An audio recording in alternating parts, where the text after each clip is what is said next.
Well, now to the war in Ukraine. Russia launched another wave of missile strikes at targets across the country this morning, including the capital city of Kyiv.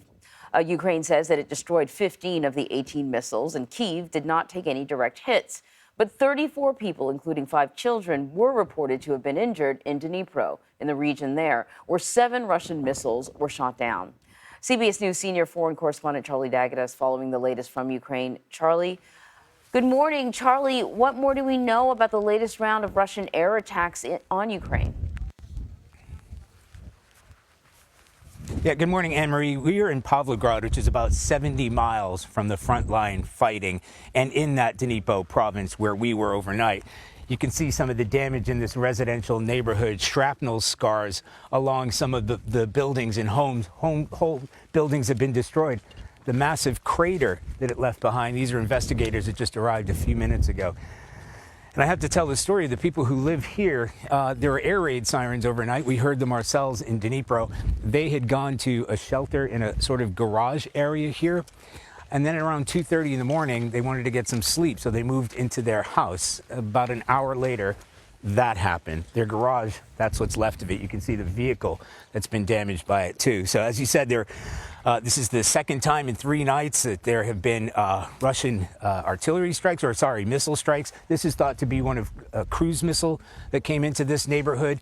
A Russian-installed minister in the Russian-occupied area said that the aim of these strikes was to go after an ammunition depot and a railway yard, but this is some of the damage that took place in that strike. Charlie, there are some leaked documents out there that indicate Ukraine is running out of missile defense. Is there any truth to that? And how concerning would that be if that is the case? Well, it is incredibly concerning for Ukrainian authorities. Now, they don't like to talk about their defense capabilities, but when you have them talking, saying, look, we're dwindling in these supplies. These are the surface-to-air missiles, not only weapons that can take out and intercept cruise missiles like this and drone strikes that they were very successful in doing overnight in Kyiv. A number of missiles are headed in that direction. All of them were intercepted, but they are running out, partly because of overuse, partly because they've been targeted. And that's why it's critical for them to get like Patriot systems in place.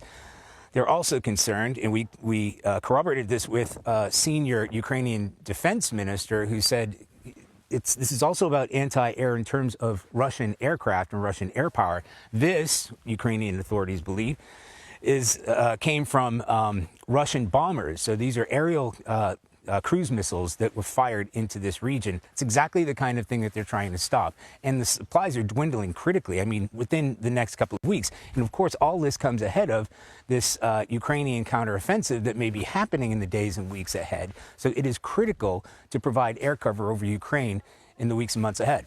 Yeah, you got to wonder if it's sort of this recent volley of missiles that we're seeing from Russia is really just about forcing Ukraine to use whatever they have whatever they have left in terms of missile defense. So from the Ukrainian forces that you have spoken to, is the country ready for a counteroffensive? And I know we've talked about this before, and some people have suggested that the counteroffensive has already started. Just what shape are Ukrainian forces in? Well, you go to the very top, Alexei Reznikov, who's the defense minister, and he said a few days ago, the preparations are wrapping up. Those are the words that he used. It's down to God's will, the weather, and essentially the command, the direction from commanders, the order from commanders. But I can tell you, it has been raining all weekend in this region, raining persistently and hard. So that may have an impact of what's going on. And as you mentioned, these may all be preemptive strikes ahead of that expected counteroffensive. The big question is where and when is it going to happen? Obviously, Ukrainian officials aren't sharing that, certainly not with us, but with anybody else in Ukraine. Have we seen some movement? Yes, we've actually seen some of those Leopard tanks moving in one direction or another. But they're keeping us well away from any of this sort of military buildup. They don't want to give anything away to the Russians, of course. And what has happened in the past when the Ukrainians have launched these counteroffensives, we were all thinking that it was maybe going to happen around the Kherson area, around Zaporizhia and Dnipro, where we are now. But it could happen up in Kharkiv. It could happen in Donetsk. It could happen anywhere in the Donbass region, Luhansk. And that's the whole idea of the counteroffensive. They want it to be a surprise, and it could happen anywhere along a front line that stretches for hundreds of miles. Charlie D'Agata, thank you very much, Charlie.